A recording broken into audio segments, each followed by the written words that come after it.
Coucou, c'est encore moi, Rebecca. J'espère que vous allez bien, que vous vous portez bien et que tout se passe à merveille dans votre vie.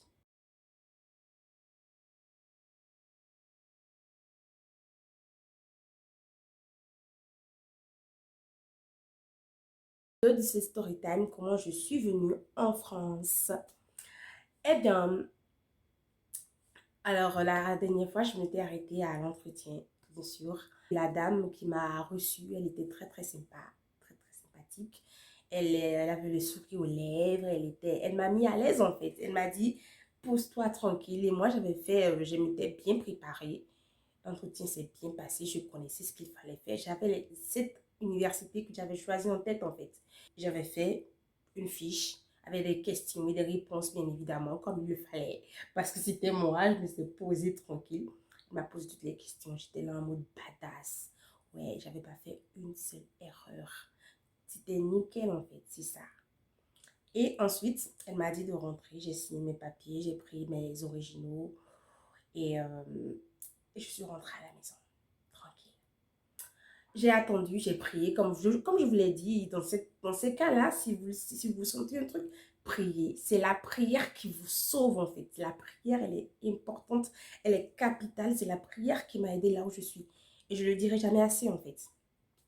Donc, j'ai prié avec ma mère, on a prié avec mes soeurs et tout. Donc, c'était à ce moment-là que je l'ai dit à mes soeurs aussi. C'est-à-dire enfin, à mes deux soeurs et à mon grand frère. Et c'était tout. Après, il y avait aussi mon oncle qui le savait parce que lui, il priait beaucoup pour nous. Il priait beaucoup pour nous et voilà. Et je lui ai dit pour qu'il puisse prier pour moi. Comme on le dit chez moi, trop de viande ne gâte pas la sauce. Donc, trop de prière ne peut qu'apporter de bonnes ondes positives. Et voilà, et parce qu'il nous a toujours aidés. Et chaque fois qu'il prie pour moi, ça marche à tout le temps. Ça marche tout le temps. Et je me suis dit, il fallait que je l'utilise en fait. Donc, il était dans la confidence avec ma mère depuis le départ. Et j'ai attendu 3 mois, enfin 2 mois. Parce que, ouais, c'était ça. J'ai attendu 2 mois, je priais. Parce qu'il y en avait qui avaient déjà reçu l'acceptation. Moi, je priais. J'avais d'abord des refus, des refus, des refus, des refus, des refus. J'en pouvais plus des refus, en fait. Et d'autres universités encore me disaient si j'attends encore jusqu'au 25 juillet et que j'avais pas enfin, au 25 juillet et que j'avais pas de réponse et que j'étais acceptée. Wesh, what the fuck? Je vais attendre jusque là et après attendre et commencer à chercher le logement et tout. Non, je pouvais pas. Donc j'ai prié de toutes mes forces. Et bam, un jour je me suis levée, j'étais devenue folle. J'ai ouvert mon compte Pastel, j'ai ouvert mon compte Campus France et j'ai vu acceptation. Montpellier, c'était... Comment vous expliquer la joie qui m'animait? Je ne sais pas comment vous expliquer en fait. J'étais dans un état, je ne sais pas comment vous expliquer, mais le lendemain, oui, je suis allée à la messe. Je suis allée à la messe, c'était mercredi soir, je suis allée à la messe. Tranquille, pépère, je suis à la messe. Je ne vous ai pas dit.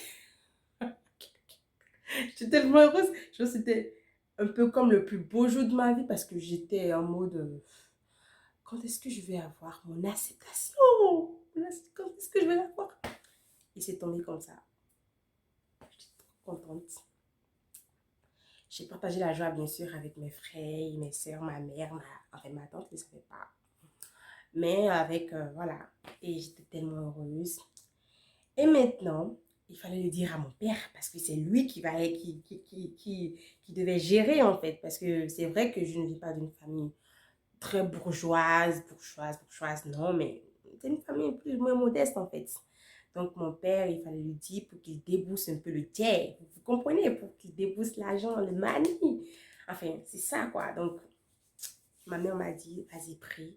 Et le lendemain matin, tu vas toquer à sa porte, tu vas lui dire que tu as commencé la procédure et que maintenant ça a marché, que tu as une acceptation et tout.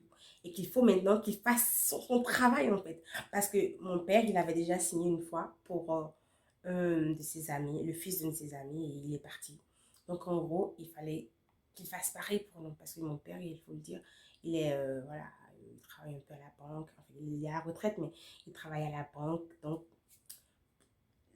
avoir un garant, être garant pour lui, c'est claquement de doigts, en fait. Donc, si t'es de là à là, comme le disent les Ivoiriens. Donc, je lui ai dit, il m'a dit, il n'y a pas de souci. Quand tu vas vouloir les papiers, tu me dis. Et je lui ai parlé, il a accepté, tranquille. Et il a fait, mon père, comme c'est un banquier, il a toujours, il note chaque chose, je vous le dis. Avec les banquiers, franchement, il ne faut pas s'amuser. Donc, il note chaque chose, c'est-à-dire, il note toutes les choses que je lui dis, c'est-à-dire s'il faut faire un scannage, s'il faut prendre de l'essence, parce que, ouais, bien sûr, c'est lui qui paye l'essence de ma moto, c'est lui qui a payé ma moto. Donc, s'il faut payer de l'essence dans la moto, s'il faut faire un scannage, s'il faut faire des photos, c'est-à-dire une photo d'identité, s'il faut payer le visa, s'il faut payer le logement, la première partie des frais et tout, c'est lui. Donc, je vous le dis, il note tout jusqu'au moindre détail. C'est-à-dire, même s'il faut acheter de l'eau pure water, il va tout noter, wesh, c'est ça. Donc, il a tout noté du début jusqu'à la fin. Et, enfin, il a fait comment dire, il a fait une liste approximative de ce qu'il fallait acheter ou de ce qu'il ne fallait pas, de ce qui était important et urgent. Et j'ai contacté mon ami qui était ici. Lui, il est à Grenoble. D'ailleurs, si tu vois cette vidéo, coucou, merci à toi. Je l'ai contacté et il m'a dit, euh, qu'il allait gérer, qu'il allait voir si lui il était disponible, il allait venir ici à Montpellier pour chercher des logements, enfin, pour chercher, pour rencontrer la dame, parce que je lui ai déjà dit. Lui, je lui ai dit très vite pour qu'il commence déjà par chercher le logement, parce que le logement, ça prend du temps, en fait. Donc, je lui ai dit, même avant mon père. Donc, il a commencé à chercher le logement, il a fait ce qu'il fallait faire et tout, il a cherché le logement, il a, il est allé faire la visite. Et il y a un autre de mes amis ici, qui m'a aidé à remplir les fiches. Lui, il m'aidait déjà depuis le départ, et comme l'autre aussi. Mais lui, sauf que lui, il est à Paris et l'autre, il est à Grenoble. D'ailleurs, si toi aussi, tu vis à Paris et tu te reconnais, coucou, bisous. Allez, je commence par transpirer un peu là. Il faudra que j'ouvre les portes. Et il m'a dit à remplir les fiches pour le visa, à savoir ce qu'il faut faire, ce qu'il faut avoir, ce qu'il ne faut pas avoir. Et mon ami, lui, il m'a dit, moi, je n'ai pas le temps actuellement. Est-ce que tu ne peux pas dire à ton mec?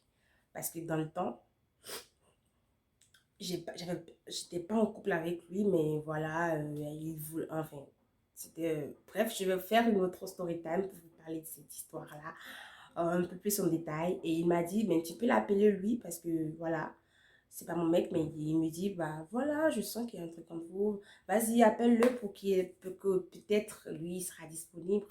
Il sera disponible à aller faire cette visite parce qu'il avait déjà trouvé le logement. Donc, il a accepté d'abord. Mais ensuite, il m'a dit que lui, il ne pouvait pas, qu'il devait aller faire, qu'il devait aller travailler à la fac et tout. Donc, je lui ai dit, ok, bah vas-y, il n'y a pas de souci. Laisse.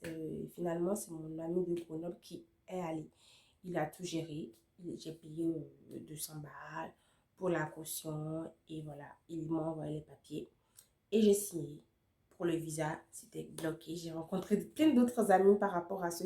Il faut vous dire, cette procédure Campus France, comme le dit, c'est un tremplin pour rencontrer plein de personnes, pour rencontrer une multitude de personnes dans votre vie qui vont changer votre futur. Donc, tant que vous avez l'occasion, tant que vous avez l'opportunité de rencontrer des gens, ne vous bloquez pas, allez-y, foncez, go, go, go and go. Donc, il m'a aidé, j'ai trouvé le logement, j'ai posté pour le visa et tout. Et ça a marché de dingue. J'ai prié, comme vous savez, c'est la prière. J'ai prié et j'ai prié encore et encore. Et mon visa est sorti. Le jour où je vais récupérer mon visa, Je ne vous ai pas dit, je devais aller à la messe encore. C'était un vendredi matin. Je devais aller à la messe. Je me disais, je devais aller à la messe je crois, la messe commençait à 13h. C'était à la messe 13h. Et ça finissait vers 16h comme ça. Je vais aller, à 10h, je me suis dit, je vais aller prendre une douche. Ok, je vais aller prendre une douche. Et je vais manger un truc et y aller en fait. Tu vois, parce que c'était un peu loin, c'était approximativement à 45 minutes de chez moi. Et donc, je voulais prendre la douche. Et il y a un truc qui m'a dit, vas-y, check tes mails, check ta messagerie mail. Et voilà, j'ai checké, j'ai vérifié, j'ai vu. Vous pouvez passer récupérer votre passeport. Je vous dis pas là, mon que battait comme ça. Je savais pas comment vous, je savais pas. J'ai lu le message, j'ai relu. J'ai lu le message, j'ai relu. J'ai relu. J'ai re-relu. Et j'ai quoi? Je savais pas si je devais rigoler ou pleurer. Je savais pas quoi. J'avais, je ressentais de la peur, mais dans un même temps de la joie. Et j'ai appelé mon oncle, je lui ai dit, avant d'appeler mon oncle d'abord, j'étais en train de regarder le message, j'étais en train de tourner, j'ai relu le message une vingtaine ou une centaine de fois. Je me suis dit, non, c'est pas possible. J'ai déposé le téléphone, je l'ai redémarré, j'ai vérifié dans la messagerie, je me suis dit, ok, là c'est bon. Là, je ne suis pas en train de rêver, je ne suis pas en train de rêver, ok, là c'est bon. Il va falloir que tu aies récupéré ton passeport pour savoir si tu as le visa ou si tu ne l'as pas. De toutes les façons, il n'y a que deux choix en fait. Ça passe ou ça casse. C'est ça. Donc, j'étais en train de ruminer cette pensée-là quand j'entends toquer à la porte. Toquer à la porte, c'était ma mère qui venait d'arriver du marché et tout. Je l'ouvre et quand je l'ouvre, je lui dis, maman, maman, on m'a dit de passer récupérer mon passeport. J'ai reçu le message il y a à peine 10 minutes. Elle me dit, t'es sérieuse? Et je lui réponds, ouais, oui. Il va falloir qu'on y aille là, parce que c'est toi qui m'as accompagnée puis je suis allée déposer. On va y aller ensemble. On a commencé depuis le départ. Donc, sur ce coup-là, on est toujours à deux. Elle m'a dit, il n'y a pas de souci. Et ensemble, on appelle mon oncle et mon oncle me rassure. Il me dit, il n'y a pas de souci, vas-y. Tout est clair, net. Cette année, c'est ton année. Il n'y a pas de souci. Vas-y, va récupérer. Dieu a déjà dit, va prendre ton truc tranquille. Il n'y a pas à te gêner pour ça. OK? Et je m'habille, je me lave et tout. Avec ma mère, on va récupérer. On prend la route pour aller récupérer mon passeport. La suite dans la partie 3. Bisous. À toutes.